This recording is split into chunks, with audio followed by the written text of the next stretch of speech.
So I heard that the college Republicans did not endorse Donald Trump this year. Yes. Tell me about that. So the organization itself decided not to endorse Donald Trump. The executive board mainly did. We put out a non-binding survey before we made that decision to evaluate where the voting membership that was returning stood on the subject of whether or not they supported Donald Trump. And 72% stated that they do not support Donald Trump. 28% said they did. So we looked and said, there's no reason why we should have our force our membership to have to support a candidate that they don't support. So we moved then to state that we were not going to be supporting Donald Trump in the 2016 election. Well, the discussions amongst the executive board was, what to do, what are we going to say, how should we go about, stating to the country and to Pennsylvanians and to Penn State that we are not supporting Donald Trump, but at the same point state that people that support Donald Trump are welcome in our organization.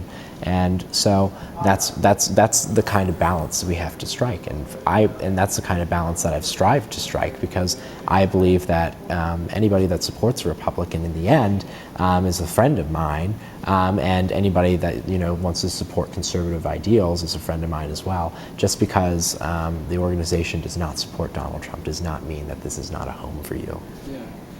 But like I've stated, our organization may not be supporting Donald Trump, but individuals themselves can go out and support Donald Trump freely. And if they would like to go out and campaign for him, they can go ahead and do so. I myself, I'm going to be focusing on down the ballot races, because I know that they're winnable races, and I know that as I interned for Congressman Glenn Thompson, and I owe it to him every single time to work to make sure that GT is always reelected. Do you ever have to explain yourself to other students why you support Republicans? No, I usually, what I instead do is I usually go right back at them and I ask them why they're liberals. And they say, well, why are you a conservative, or why are you a Republican? I say, because I believe in a strong national defense, fiscal responsibility, personal responsibility, and a strong national economy. Why are you a liberal? Because that's nothing that liberals believe in my opinion.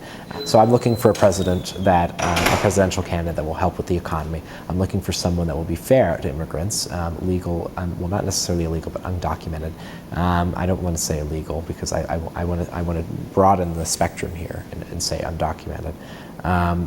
And I'm looking for someone that is fair on social issues. I don't want someone that wants to take us back, essentially, and I don't want someone that wants something a little bit too far and crazy.